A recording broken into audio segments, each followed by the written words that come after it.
శంషాబాద్లో IndiGo విమానానికి ప్రమాదం తప్పింది. ల్యాండింగ్ టైంలో విమానానికి పక్షి తగిలింది. విమానాన్ని పైలట్ చాకచక్యంగా ల్యాండ్ చేయడంతో ముప్పు కాస్త తప్పింది. విమానంలోని 162 మంది ప్రయాణికులు సురక్షితంగా బయటపడ్డారు.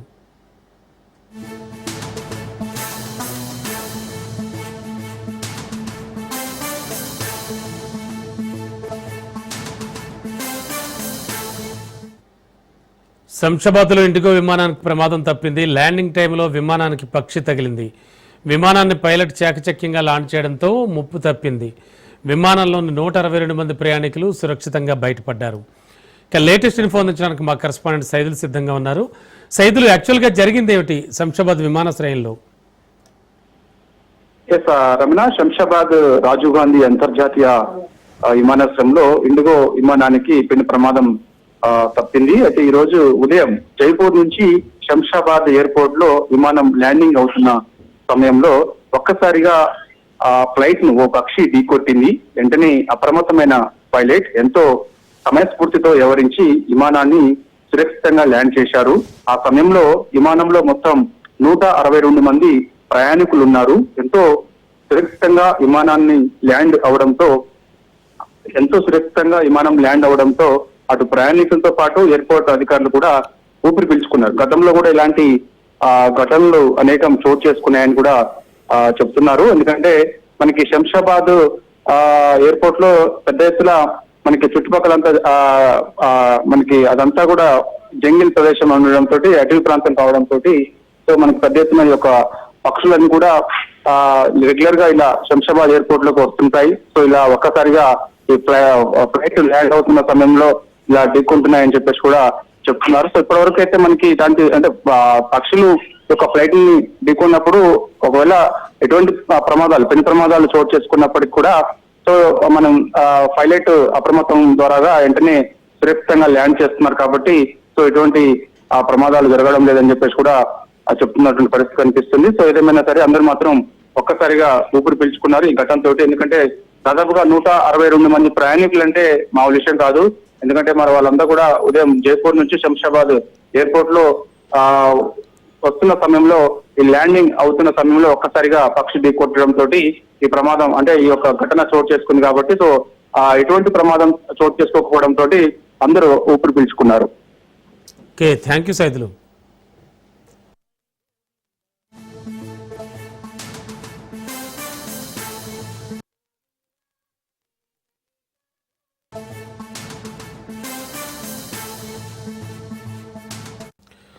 గంజాయి అక్రమ రవాణాలో ఉపయోగించిన వాహనాలను అధికారులు రోడ్లపై నిలిపివేశారు. వందలాది వాహనాలు ఇలా నిలిపివేయడంతో రాకపోకలకు తీవ్ర ఇబ్బందులు పడుతున్నామని స్థానికులు తెలిపారు. వాహనాలను తగిన విధంగా పార్క్ చేయాలని, రోడ్లపై నిలిపి సమస్యలు సృష్టించకుండా చర్యలు తీసుకోవాలని వాహనదారులు కోరుతున్నారు. మరోవైపు పట్టుబడ్డ వాహనాలను వేలం వేయకుండా ఉంచడంపై పలు అనుమానాలు వ్యక్తం చేస్తున్నారు. ఇక దీనిపై నర్సీపట్నం నుంచి మా ప్రతినిధి సూర్యప్రకాష్ మరిన్ని వివరాలు అందిస్తారు. అంతర్రాష్ట్రానికి అయితే ప్రధాన బిందువుగా నర్సీపట్నం అయితే ఉంటుంది. ఈ నర్సీపట్నం ప్రాంతంలో అయితే పాడేరు, అలానే పాడేరు నుండి అవతల తెలంగాణ రాష్ట్రం కావచ్చు, ఒరిస్సా రాష్ట్రాలు, ఛత్తీస్గఢ్కి వెళ్లే ఈ యొక్క వాహనాలన్నీ కూడా పూర్తిగా అయితే పక్కదోవ పట్టిస్తున్న పరిస్థితి ఉంది. ఎప్పటి నుండో కూడా ఇదంతా కూడా దీన్ని తీసుకొచ్చేందుకు అయితే ముఖ్యంగా గంజాయికి సంబంధించి కానీ, లేకుంటే మాదక ద్రవ్యాలు అక్రమ రవాణా పరిసర ప్రాంతాలు ఏవైతే జరుగుతాయో వాటన్నింటినీ కూడా పట్టుకోవడం అయితే ఈ యొక్క నర్సీపట్నం ప్రొహిబిషన్ ఎక్సైజ్ స్టేషన్ పరిధిలో అయితే జరుగుతూ ఉంటాయి. వీళ్ళు నిత్యం కూడా ఇటువంటి వాహనాలని కూడా వెంటనే పట్టుకొని వాటిని సీజ్ చేసిన పరిస్థితి ఉంటుంది. సీజ్ చేసిన వాహనాలను అయితే తిరిగి అప్పగించడం కానీ, లేకుంటే ఎవరైతే ఉన్నారో వాళ్ళకి అప్పగించడం, లేదా వాటిని ఉపయోగించేందుకైతే ఎటువంటి చర్యలు తీసుకోకుండా పూర్తిగా ఒక డంపింగ్ యార్డ్ లో ఏ విధంగా అయితే చెత్తను వేస్తారో అదే విధంగా పూర్తిగా వాహనాలన్నింటిని కూడా వేస్తున్న పరిస్థితి ఉంది. దాదాపు పెద్ద పెద్ద కార్లను సైతం కూడా వీటిలో పట్టుకొని వాటికి ఎటువంటి చర్యలు తీసుకోకుండా, అంటే వినియోగంలోకి తీసుకురాకుండా, అలానే యొక్క ప్రజల సొమ్ము ఏదైతే ఉంటుందో వాటిని పబ్లిక్ దానికి సంబంధించి ఉపయోగించాల్సిన అవసరం ఎంతైనా ఉంటుంది. కానీ దాన్ని అలా ఉపయోగించకుండా మనం విజువల్స్ అయితే ఏవైతే క్లియర్ గా చూస్తున్నామో ఒక చాలా భారీ వాహనాలన్నింటినీ కూడా లారీస్ కావచ్చు, స్కార్పియోస్ కావచ్చు, కార్స్ కావచ్చు, బైక్స్ కావచ్చు, ఇలా అన్ని రకాల యొక్క వాహనాలని కూడా ఇక్కడ తీసుకొచ్చి మొత్తం కూడా డంపింగ్ యార్డ్ లో పడేసిన విధంగా అయితే ఈ యొక్క ప్రొబిషన్ ఎక్సైజ్ స్టేషన్ అయితే వాళ్ళైతే నిర్వహిస్తున్నారు. దశాబ్దాల కాలంగా దీనిపైన అయితే ఎటువంటి చర్యలు తీసుకోకపోవడంతో నిత్యం కూడా ఈ యొక్క వాహనాలన్నీ కూడా పూర్తిగా పాడైపోయిన పరిస్థితి కనిపిస్తుంది. నిత్యం ఇదంతా కూడా ఒక దగ్గరే కాకుండా రోడ్డు పొడవునా కూడా ఇదే విధంగా ఈ యొక్క శాఖ నిర్వహిస్తున్న పరిస్థితి అయితే కనిపిస్తుంది. మనం విజువల్స్ అయితే చాలా క్లియర్ గా చూడొచ్చు. వెళ్ళే దారి కూడా చాలా చిన్నది. ఆ దారిలో కూడా వీళ్ళేవి కూడా వీటిని వెంటనే పక్కకు తరలించే ప్రయత్నం అయితే చేయట్లేదు. ఒక పక్క మనం చూసుకోవచ్చు, ఏదైతే ట్రాన్స్పోర్ట్ వెహికల్స్ ఏవైతే ఉన్నాయో ట్రక్స్ నుంచి కావచ్చు, అలానే కార్స్, చాలా క్లియర్ గా విజువల్స్ చూడండి. ఒక ట్రక్ పైన అయితే దాదాపు 3 కార్లు నిలబెట్టిన పరిస్థితి కూడా కనిపిస్తుంది. ఇదే విధంగా ఈ దారి పొడవునంతటా కూడా ఇదే విధంగా ఉండడంతో ప్రయాణికులు కావచ్చు, అలానే వచ్చిపోయే వాళ్ళు కూడా ఏదైనా ఏ సమయంలో ఏం సంభవిస్తుంది అనేది అయితే తెలియక ఈ యొక్క వాహనాల లోపలే పూర్తిగా అయితే పాములు పుట్రలు కూడా చేరుకునే పరిస్థితి కూడా ఉండడంతో ప్రజలంతా కూడా తీవ్ర ఆవేదన అయితే వ్యక్తం చేస్తున్నారు. నిత్యం ఈ యొక్క ప్రొవిషన్ ఎవరైతే స్టేషన్ ఎక్సైజ్ డిపార్ట్మెంట్స్ వాళ్ళు ఉంటారో వాళ్ళెవరూ కూడా దీని మీద సరైన పరిశీలన చేయకపోవడంతో వెంటనే వీటిని వేలం పాట వేయడం కానీ లేదా పబ్లిక్ లోకి అందించాల్సిన అవసరం ఎంతైనా ఉంటుంది. కానీ అలా ఎటువంటి చర్యలు తీసుకోకుండా ఇదే విధంగా ఇక్కడే ఒక గుడాం ఏదైతే ఉంటుందో గుడాం విధంగా అయితే ఇక్కడ మొత్తాన్ని అన్ని వాహనాలను తీసుకొచ్చి పెట్టడంతో తీవ్ర ఇబ్బందులను అయితే ఎదుర్కొంటున్నారు.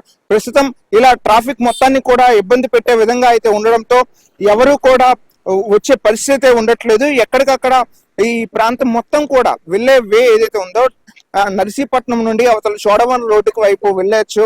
అలానే దాదాపు ఈ పరిసర ప్రాంతాలకు వెళ్లే వాళ్ళంతా కూడా తీవ్రంగా అయితే ఇబ్బందులు ఎదుర్కొంటున్న పరిస్థితి ఉంటుంది. ఇప్పటికైనా ప్రొవిషన్ శాఖ ఎక్సైజ్ డిపార్ట్మెంట్ ఎప్పటికైనా చర్యలు తీసుకొని వెంటనే వీటన్నిటిని తొలగించి వెంటనే వారికి ఉపశమనాన్ని కల్పించాల్సిన అవసరం ఎంతైనా ఉందనే విషయాన్ని అయితే ప్రజలైతే కోరుకుంటున్నారు. దీనిపైన ఎక్సైజ్ డిపార్ట్మెంట్ ఏ విధంగా స్పందిస్తుందో చూడాల్సిన అవసరం ఎంతైనా ఉందని కూడా పబ్లిక్ అయితే కోరుకోవడం జరుగుతుంది. కేవలం సాయికిరణ్తో సూర్యప్రకాష్, రాజు, నర్సీపట్నం. యాదగిరిగుట్ట శ్రీ లక్ష్మీ నరసింహస్వామి వారి ఆలయంలో స్వాతి నక్షత్రం సందర్భంగా శత ఘటాభిషేక పూజలు నిర్వహించారు. భక్తులు ఉదయాన్నే గిరి ప్రదక్షిణ చేపట్టారు. ఆలయ ధర్మకర్తలు, ఆచార్యులు, వేద పండితులు ఈ వేడుకల్లో పాల్గొన్నారు. అనుబంధ పాతగుట్ట లక్ష్మీ నరసింహస్వామి వారి ఆలయంలో కూడా పూజలు నిర్వహించారు.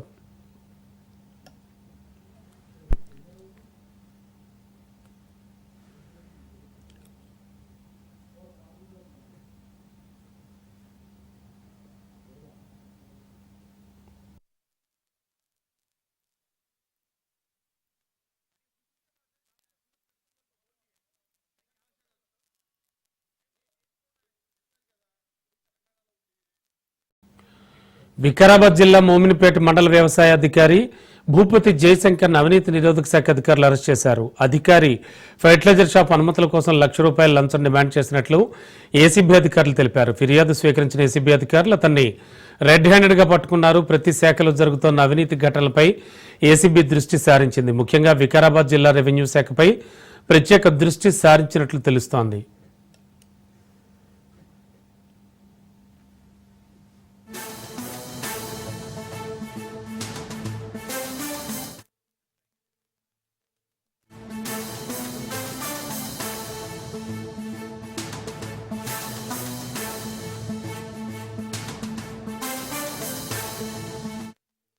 డిఎస్పీ ఏసీబీ రంగారెడ్డి రేంజ్ ఇక్కడ మోమిన్పేటలో అగ్రికల్చర్ ఆఫీసర్గా పనిచేస్తున్న భూపతి జయశంకర్ గారు ఒక లైసెన్స్ ఇష్యూ చేయడానికి అంటే ఫర్టిలైజర్, సీడ్, తర్వాత పెస్టిసైడ్స్ లైసెన్స్ ఇష్యూ చేసే విషయంలో ఒక వ్యక్తి నుంచి దాదాపు ₹1,00,000 డిమాండ్ చేశాడు. ఆ వ్యక్తి తర్వాత అతన్ని రిక్వెస్ట్ చేశాడు, ఇట్లా ₹1,00,000 చాలా ఎక్కువ సార్, అది తక్కువ చేయండి అంటే 75,000కి కూర్చున్నాడు. దాని తర్వాత లైసెన్స్ ఇష్యూ చేయడం జరిగింది. చేసిన తర్వాత కూడా కంపల్సరీగా 75,000 ఇవ్వాల్సిందే, లేకపోతే ఫ్యూచర్లో ఇంకా ఇవి స్టాక్స్ తీసుకోవడంలో విషయంలో కానీ తర్వాత ఇన్స్పెక్షన్ విషయంలో కానీ ప్రాబ్లం అవుతుందని చెప్పి చెప్పడం వల్ల అతను ఎదురైన పరిస్థితుల్లో మమ్మల్ని అప్రోచ్ చేయడం జరిగింది.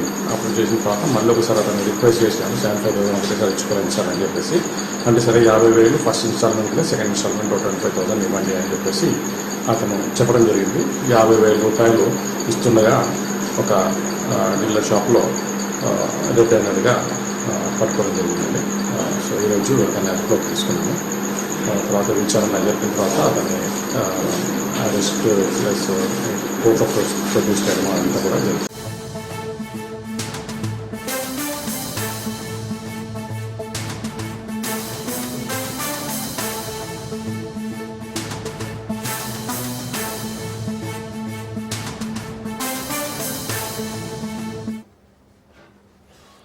భద్రాద్రి కొత్తగూడెం జిల్లాలో ఓ యువకుడు రేబీస్ వ్యాధితో మృతి చెందాడు. బ్రేకింగ్ లో చూస్తున్నాం.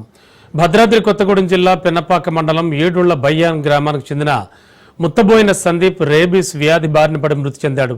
2 నెలల క్రితం సందీప్ ఇంటికి ఓ కుక్కపిల్లను తీసుకొచ్చాడు. ఆ కుక్కపిల్ల మొదట సందీప్ తండ్రిని కలవడంతో వెంటనే వ్యాక్సిన్ వేయించుకోవడంతో నయమైంది. కొద్ది రోజుల తర్వాత ఆ కుక్కపిల్లను వదిలివేయాలని తీసుకెళ్తుండగా సందీప్ను గాయపరిచింది. ఈ గాయాన్ని పెద్దగా పట్టించుకోకపోవడంతో కొద్ది రోజులకు సందీప్కు రేబీస్ లక్షణాలు కనిపించాయి. దీంతో కుటుంబ సభ్యులు అతన్ని పలు ఆసుపత్రులకు తీసుకెళ్లి చూపించినా ఫలితం లేకపోయింది. పరీక్షల అనంతరం రేబీస్ వ్యాధిగా వైద్యులు నిర్ధారించారు. శాశ్వత చికిత్స లేకపోవడంతో ఆసుపత్రిలో చికిత్స పొందుతూ మృతి చెందాడు. యువకుడి అకాల మరణం కుటుంబ సభ్యుల్ని తీవ్ర విషాదాన్ని మిగిల్చినట్లయింది.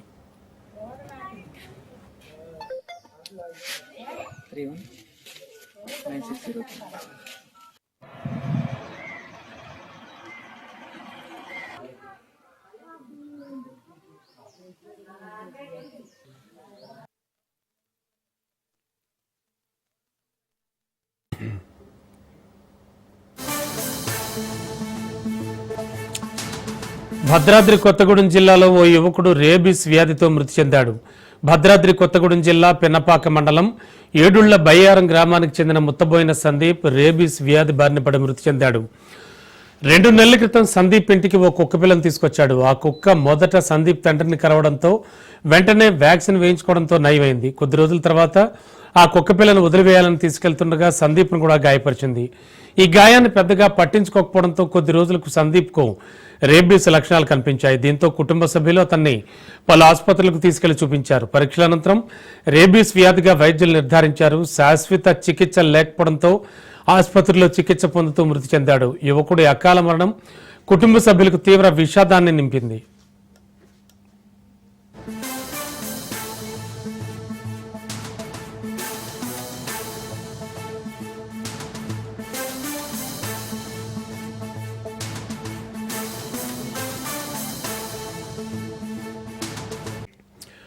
నిర్మల్ జిల్లాలోని ప్రసిద్ధ పుణ్యక్షేత్రం బాసర శారదీయ శరన్నవరాత్రి మహోత్సవాలు 4వ రోజు రంగరంగ వైభవంగా జరుగుతున్నాయి. అమ్మవారు కూష్మాండ అలంకారంలో భక్తులకు దర్శనమిస్తున్నారు. అమ్మవారిని దర్శించుకునేందుకు తెలంగాణ, ఆంధ్రప్రదేశ్, మహారాష్ట్ర, కర్ణాటక ప్రాంతాల నుండి భారీగా భక్తులు తరలివచ్చారు. భక్తులకు ఎలాంటి ఇబ్బందులు కలగకుండా ఆలయ ఈవో అంజనీదేవి ప్రత్యేక ఏర్పాట్లు చేశారు.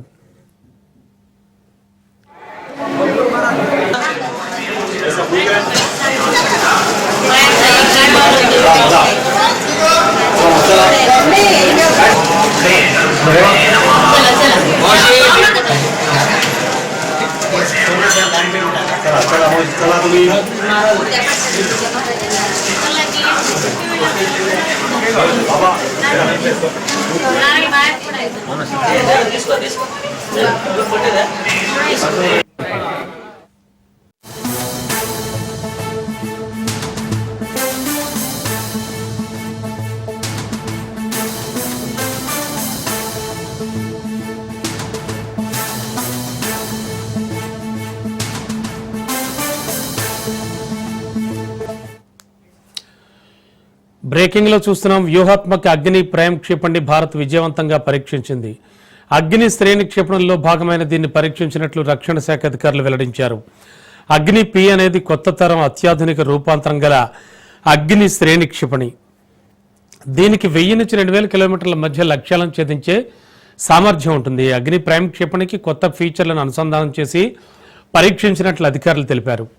క్షిపణి అధిక స్థాయి ఖచ్చితత్వంతో లక్ష్యాన్ని ఛేదించినట్లు తెలిపారు. ఈ పరీక్ష ద్వారా క్షిపణి పూర్తి స్థాయి అభివృద్ధికి చేరువైందని, త్వరలో సైన్యంలో ప్రవేశపెట్టేందుకు సన్నాహాలు పూర్తి చేసినట్లు తెలిపారు. అత్యాధునిక సాంకేతికత సామర్థ్యాలను ప్రయోగించడం ద్వారా దేశం వ్యూహాత్మక క్షిపణుల ఆయుధ గారాన్ని మరింత బలోపేతం చేసే పనిలో ఉందని అధికారులు తెలిపారు. ఇటీవల అగ్ని 5 క్షిపణిని కూడా దేశం విజయవంతంగా పరీక్షించిన విషయం తెలిసిందే.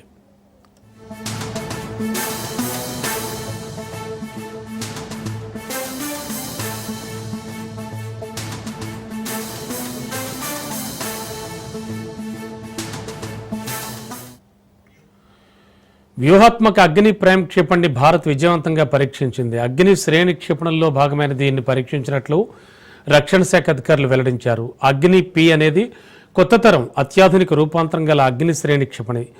దీనికి 1000 నుంచి 2000 కిలోమీటర్ల మధ్య లక్ష్యాలను ఛేదించే సామర్థ్యం ఉంటుంది. ఈ అగ్ని ప్రైమ్ క్షిపణికి కొత్త ఫీచర్లను అనుసంధానం చేసి పరీక్షించినట్లు అధికారులు తెలిపారు. క్షిపణి అధిక స్థాయి ఖచ్చితత్వంతో లక్ష్యాన్ని ఛేదించినట్లు తెలిపారు. ఈ పరీక్ష ద్వారా క్షిపణి పూర్తి స్థాయి అభివృద్ధికి చేరువైందని, త్వరలో సైన్యంలో ప్రవేశపెట్టేందుకు సన్నాహాలు పూర్తి చేస్తున్నట్లు తెలిపారు.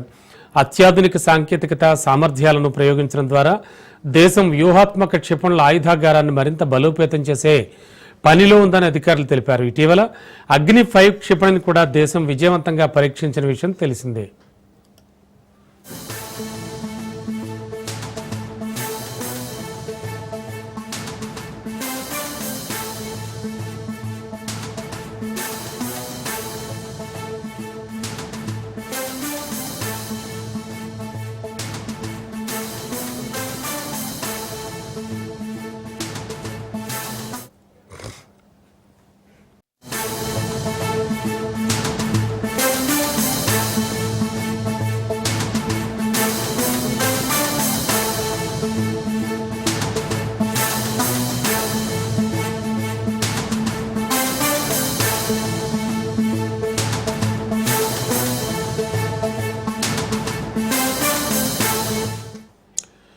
సీనియర్ ఐఏఎస్ అధికారిని స్మితా సబర్వాల్ పిటిషన్పై నేడు తెలంగాణ హైకోర్టులో విచారణ జరుగుతుంది.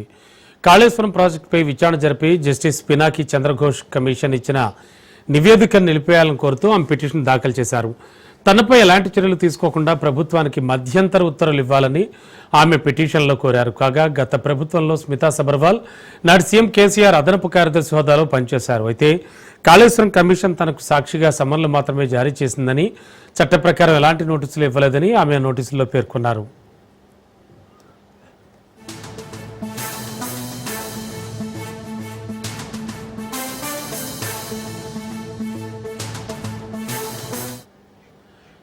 కాళేశ్వరం నిర్మాణంలో ప్రభుత్వం తీసుకున్న నిర్ణయానికి తాను బాధ్యురాలని కాదని పేర్కొన్నారు. తాను అప్పటి ముఖ్యమంత్రికి ఫీడ్బ్యాక్ ఇచ్చానని, సీఎంఓ ప్రత్యేక కార్యదర్శి హోదాలో 3 బ్యారేజ్ల నిర్మాణ స్థలాలను కూడా సందర్శించారని నివేదికలో కమిషన్ పేర్కొంది. బ్యారేజ్ నిర్మాణానికి పరిపాలనానుమతి, ఆమోదాల మంజూరులో ఆమె పాత్ర ఉందని కమిషన్ పేర్కొంది. సంబంధిత ఫైళ్లను కేబినెట్ ఆమోదం కోసం ఉంచినందుకు, నిబంధనలను ఉల్లంఘించినందుకు తనపై తీవ్ర చర్యలకు కమిషన్ సిఫార్సు చేసిందని పిటిషన్లో పేర్కొన్నారు. కమిషన్ తనపై పక్షపాతంతో పరువు నష్టం కలిగించేలా తీవ్రమైన వ్యాఖ్యలు చేసిందని, నివేదికను రద్దు చేయాలని ఐఏఎస్ స్మితా సబర్వాల్ పిటిషన్లో పేర్కొన్నారు. ఇక ఇదే అంశానికి సంబంధించి లేటెస్ట్ ఇన్ఫో అందించడానికి మా కరెస్పాండెంట్ రాజు సిద్ధంగా ఉన్నారు. రాజు, ఇవాళ ఈ స్మితా సబర్వాల్ పిటిషన్కి సంబంధించి ధర్మాసనం విచారణ చేపట్టే ఛాన్స్ ఉందంటున్నారు. ఐఏఎస్ ఆఫీసర్ స్మితా సబర్వాల్ ఇప్పటికే కాళేశ్వరం కమిషన్ కి సంబంధించి జస్టిస్ టిసి ఘోష్ ఇచ్చినటువంటి కమిషన్ రిపోర్ట్ ను క్రాస్ చేయాలని చెప్పేసి కూడా ఆమె హైకోర్టును ఇప్పటికే ఆశ్రయించడం జరిగింది. హైకోర్టులో దీనికి సంబంధించిన ఆమె సవాల్ చేయడం జరిగింది.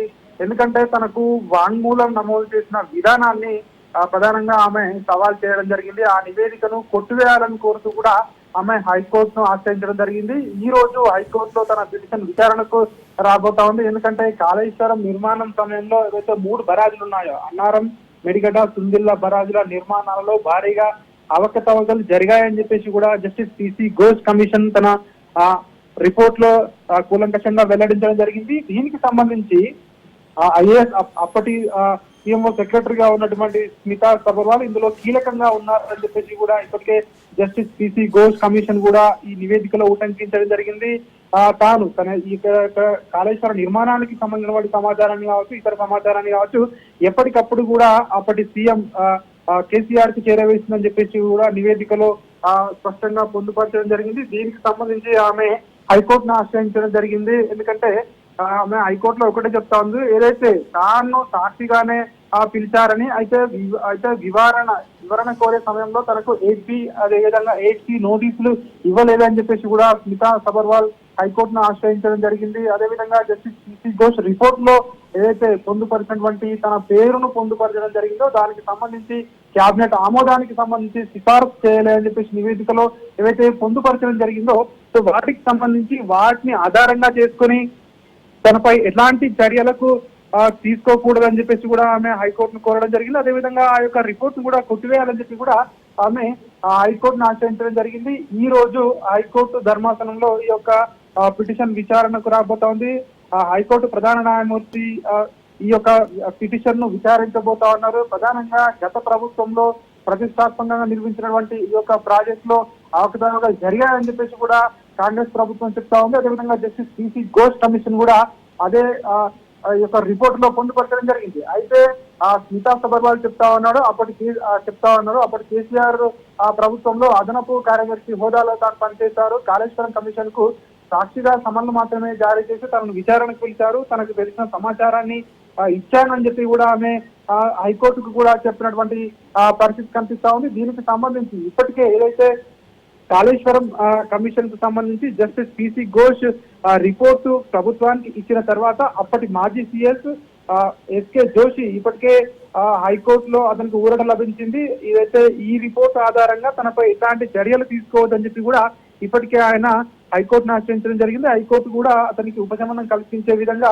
అతనిపై ఎలాంటి చర్యలు తీసుకోవద్దు రిపోర్ట్ ఆధారంగా అని చెప్పి కూడా ఇప్పటికే ఆయనకు ఉపశమనం కలిగించింది. సో తాజాగా స్మితా సబర్వాల్ కు సంబంధించి సో మరి హైకోర్టు ఏం చెప్పబోతా ఉంది, స్మితా సబర్వాల్ కు కూడా ఉపశమనం కలిగించే విధంగా తనపై ఎట్లాంటి చర్యలు తీసుకోవద్దని చెప్తుందా, లేదంటే జస్టిస్ పిసి ఘోష్ రిపోర్టును క్వాష్ చేస్తుందా ఆమె కోరినట్టు అనేది సో ఈ రోజు విచారణలో తేలే అవకాశం అయితే కనిపిస్తా ఉంది. మొత్తానికైతే జస్టిస్ పిసి ఘోష్ ఇచ్చినటువంటి ఏదైతే కాళేశ్వరం కమిషన్ రిపోర్టు ఉందో దీనిపై అప్పటి ప్రభుత్వ పెద్దలను అదేవిధంగా అధికారులను బాధ్యులు చేస్తూ ఆయన తన రిపోర్టులో కూలంకషంగా పొందుపరచడం జరిగింది. మరి ఈ రోజు వచ్చే ఈ యొక్క పిటిషన్ విచారణ హైకోర్టు ప్రధాన న్యాయమూర్తి జస్టిస్ అపరేష్ కుమార్ సింగ్ ధర్మాసనం దీనిపై విచారణ చేపట్టబోతా ఉంది. ఈ రోజు దీనికి సంబంధించి విచారణ వచ్చిన తర్వాత హైకోర్టు ఎట్లాంటి డైరెక్షన్ ఇస్తుందో చూడాల్సి ఉంటుంది. రమణ.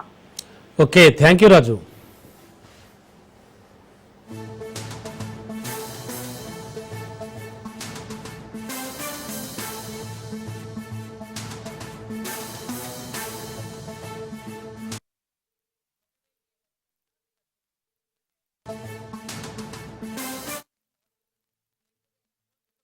ఇటీవల మావోయిస్ట్ కేంద్ర కమిటీ సభ్యుల ఎన్కౌంటర్పై మావోయిస్టులు తీవ్ర విమర్శలు చేశారు. ఇద్దరు మావోయిస్ట్ కేంద్ర కమిటీ సభ్యుల్ని ముందుగా అరెస్ట్ చేసి ఆ తర్వాత చంపేశారని మావోయిస్టులు ఒక లేఖ విడుదల చేశారు. ఆ తర్వాత ఎన్కౌంటర్ పేరుతో అధికారులు బూటకపు కట్టుకథలు అల్లుతున్నారని లేఖలో పేర్కొన్నారు. ప్రస్తుతం మావోయిస్టుల లేఖ చర్చనీయాంశంగా మారింది.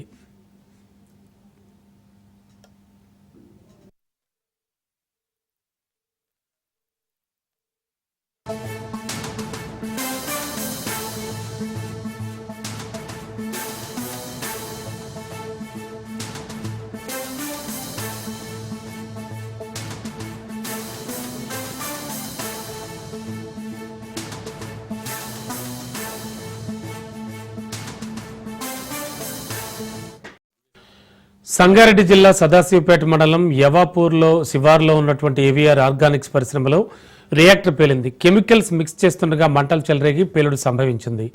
ఈ ఘటనలో కార్మికులు శివారెడ్డి, శ్రీనివాస్, దివాకర్, సింహాచలం గాయపడ్డారు. వీరిలో ముగ్గురి పరిస్థితి విషమంగా ఉంది. గాయపడ్డ వారిని సంగారెడ్డిలోని బాలాజీ ఆసుపత్రికి తరలించారు.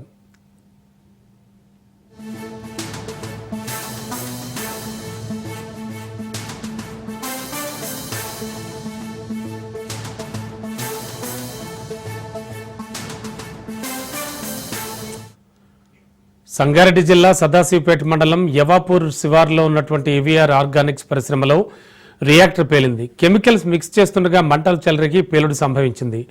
ఈ ఘటనలో కార్మికులు శివారెడ్డి, శ్రీనివాస్, దివాకర్, సింహాచలం గాయపడ్డారు. వీరిలో ముగ్గురు పరిస్థితి విషమంగా ఉంది. గాయపడ్డ వారిని సంగారెడ్డిలోని బాలాజీ ఆసుపత్రికి తరలించారు.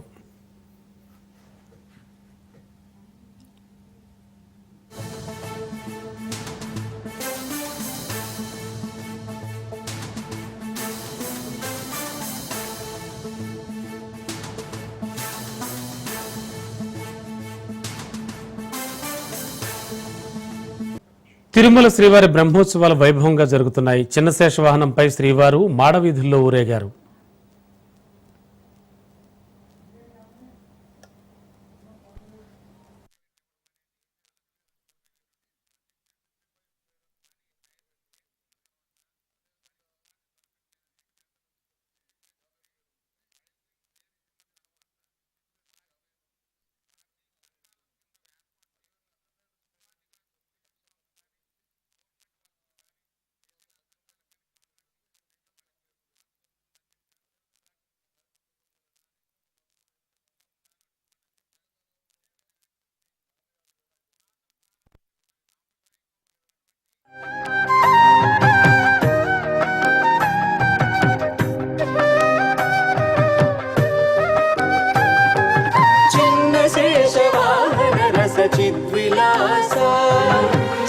शेषवाहन रस चिद्विलासा